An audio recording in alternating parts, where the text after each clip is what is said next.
Then who would be entertained by the Kagema?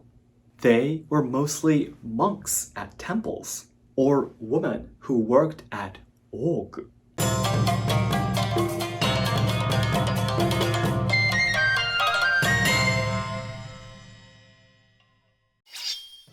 皆さんこんにちは and welcome to Let's Ask Shogo. I've made a few videos talking about the history and culture of Yūjyo, the prostitutes in Japan. And in the Omake talk of the video I made about Oiran, I briefly introduced the male prostitutes, Kagema. You might have heard about Yūjyo and Oiran through anime and manga, but I believe most people don't know about the male prostitutes. I have to be honest, before I started this YouTube channel, I didn't know about them myself. But they actually have their unique history and culture, which is worth studying about. So today, I will explain about the three main differences between Yūjyo and Kagema, the female and male prostitutes. I have received many questions about Tayū as well, so I'd love to talk about who they were and how they were different from Oiran at the end of the video. And even if you get confused somewhere during the story, that's okay. I will wrap everything up again at the end of the video in today's conclusion. それでは本日も参りましょう。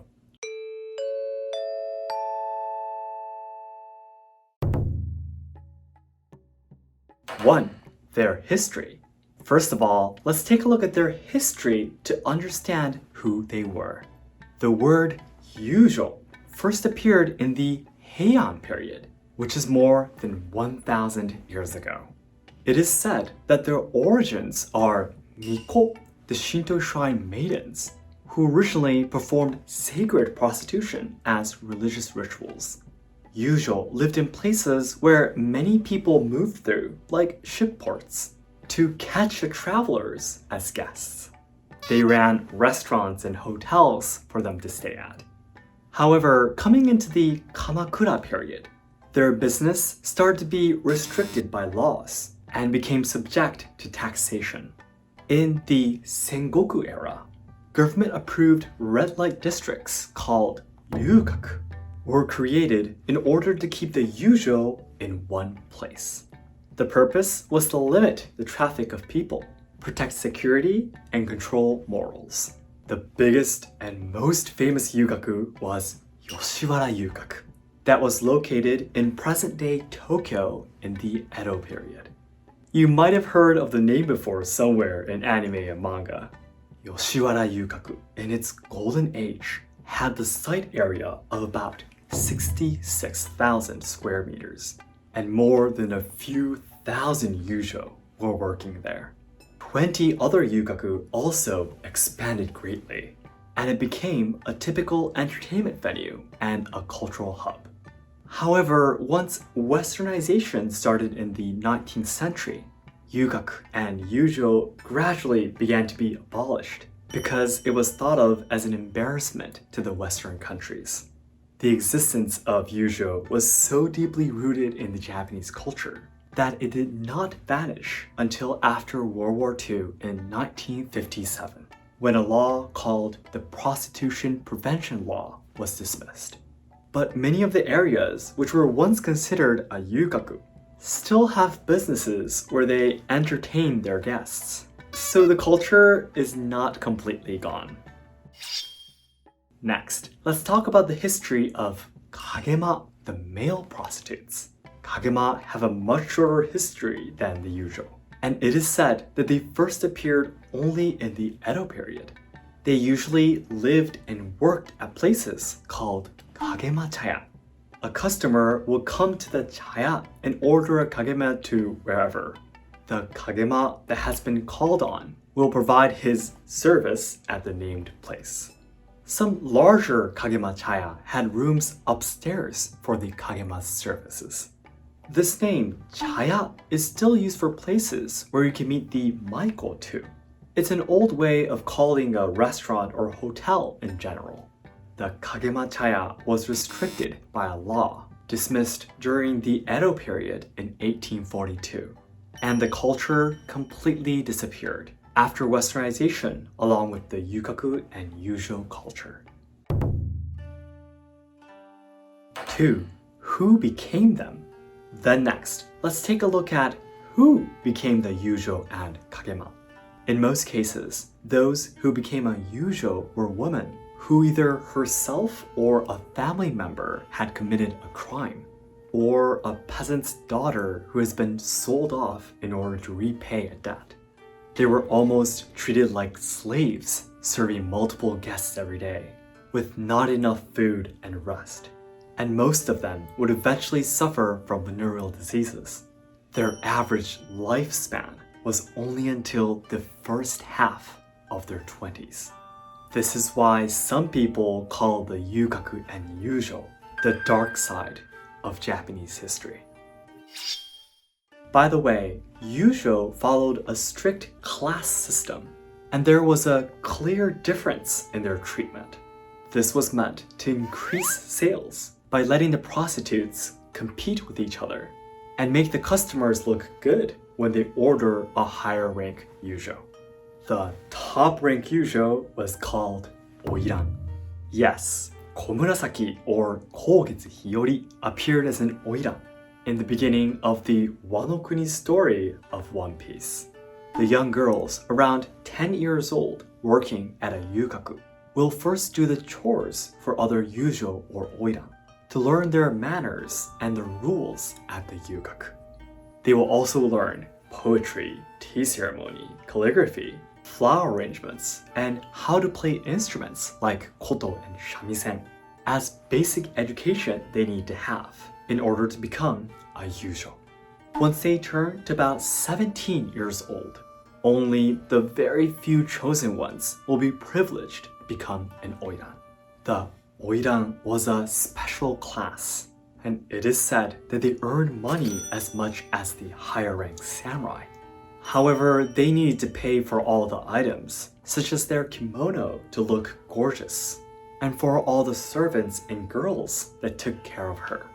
So it meant that although Oiran was a symbol of an ideal woman in Japan, with her beauty and skills of entertainment, it didn't mean that she had any freedom. Then who became a Kagema? While Yūjyo directly meant women prostitutes, Kagema didn't originally mean a male prostitute. It was actually a word to describe a kabuki trainee who'd play woman roles. To understand this more, we need to talk about the history and culture of kabuki. Kabuki was a stage art that started due to the long term of peace created in the Edo period. It was one of the most popular entertainment along with sumo for the townspeople. Originally, women were dancing and acting on stage, but because some of them would also work as prostitutes, the government banned women from playing in kabuki as it disturbed the moral. From there, only men were allowed to be on stage. Thus, the actors who professionally acted as women, called onnagata, was born. The young trainees, for about 13 to 17 years old, who would act as a woman on stage for kabuki, had to have sexual relationships with a man as part of their training.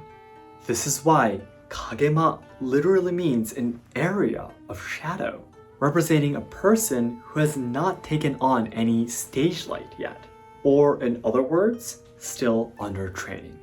Eventually, there were some Kagema who were full-time male prostitutes, which created the image of Kagema equals prostitutes.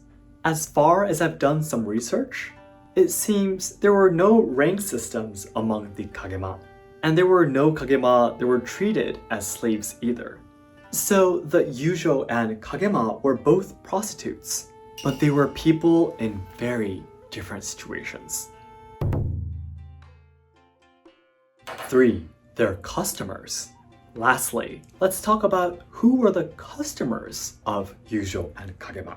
The people who can visit a yukaku were not limited by the class systems. There were court nobles, samurai, rich merchants, or just regular townspeople. Of course, they would all need to be able to afford the price to be entertained though. There was no concrete price list, but it is believed that to be entertained by a regular class Yūjyo once would cost about tens of thousands to hundreds of thousands of yen. The Oiran was much more expensive, and some say it would have cost about 600,000 to 1,000,000 yen for just one night. So for men, being able to hold parties at yukaku and have relationships with Yūjyo was not just for sexual reasons, but also a way to show off their wealth. By the way, a man can actually buy a Yūjyo from the yukaku as his lover or wife, which was called yuke. However, this of course was very expensive, costing about 1,600,000 to 2,000,000 yen even for a low-class Yūjyo, and about 40 million yen for an Oiran class. You could buy yourself a small house with such a big fortune in Japan today. Then who would be entertained by the Kagema? They were mostly monks at temples, or women who worked at Oku, the shogun's harem, who came to see kabuki. This is why most Kagema chaya were located near temples or kabuki theaters. First of all, why would the monks be entertained by the Kagema? This is because in most sects in Buddhism in Japan, monks were forbidden to have sexual relationships with women because refusing all desires was a part of their training. But I personally think it's not much of any refusing desires if they had relationships with anyone, including men though. Next, the woman who belonged to Oku would visit the Kagema chaya when they have the chance to leave the castle and watch kabuki. The women at the shogun's harem weren't allowed to get married with anyone else, but hardly had any relationships with men. So Kagema were perfect for occasional stress release. By the way, it is said that being entertained by Kagema was pretty expensive too. In some historical records, they said that it cost about 20,000 yen for 2 hours and 300,000 yen for a whole day. Same-sex marriage was not allowed, so it seems there was no myuke system of buying the Kagema completely like the Yūjyo. Then, before we end, I'd like to talk about the differences between Oiran and Tayū. As I've explained earlier, the Oiran were the top class of Yūjyo. On the other hand, Tayū were the top rank of the Geiko. Geiko are the entertainers who have skills of singing, dancing, and playing instruments, just like the ones who exist today. Originally, Geiko and Tayū were not prostitutes, but at some point, the Oiran started to call themselves Tayū as well, especially at the yukaku in Kyoto. This is because the high-rank Yūjyo were required to be well-educated and have entertainment skills like the Geiko in order to impress the rich men. So they were both something very similar. If you'd like to learn more specifically about how the Geiko and Yūjyo were different, you can take a look at this video. Then lastly, today's conclusion. I explained about the three main differences between Yūjyo and Kagema, the female and male prostitutes of Japanese history. 1. Their history.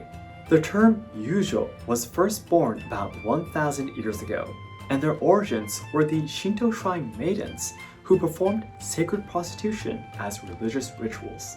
The Yūjyo, who were open for business at places like shipports where many people would come by, were forced to work in the designated districts called yukaku under the control of the government from the Sengoku era in the 16th century. The yukaku culture prospered greatly and became a typical entertainment venue and a cultural hub. However, it started to be abolished during Westernization in the 19th century and it was completely gone in 1957. The Kagema, on the other hand, appeared much recently in the Edo period, and they lived and worked at Kagema Chaya, where customers would come to order them. Kagema Chaya was abolished slightly earlier than yukaku in 1842 by the restriction of the government. 2. Who became them? Yūjyo were mainly former criminals or young girls from peasants' class who were sold away to a yukaku by their families in exchange for money. They were treated almost like slaves, and most girls could only live until their early 20s. Kagema were originally trainees of women actors in kabuki, and having sexual relationships with men was part of their training. However, there were some full-time prostitutes as well, which created the image of Kagema equals male prostitutes. 3. Their customers. Any man that could afford receiving the service of Yūjyo could visit a yukaku. The people who were entertained by Kagema were mostly monks in temples or women of the shogun's harem. Monks weren't allowed to have sexual relationships with women, but somehow it was okay with men. Women of the shogun's harem weren't allowed to get married with anyone else, but hardly had experience with men. So for both of these people, the Kagema was perfect for occasional stress release. The top rank of the Yūjyo, Oiran, were sometimes called Tayū too, which represented the top rank of the entertainers, called Geiko. So that's it for today. Thank you very much for watching. If this video helped you to deepen your understandings towards the culture of Oiran and Yūjyo in Japan, please hit the like button to let me know. And my goal is to achieve 100,000 subscribers by January 2022, so your help would mean a lot. In this channel, we can take a closer look at Japanese traditional culture, tips on traveling to Kyoto, and social problems in Japan. So learners and lovers of Japanese language and culture, be sure to subscribe to enjoy more content. Thanks again, and I'll see you in my next video. どうもありがとうございました。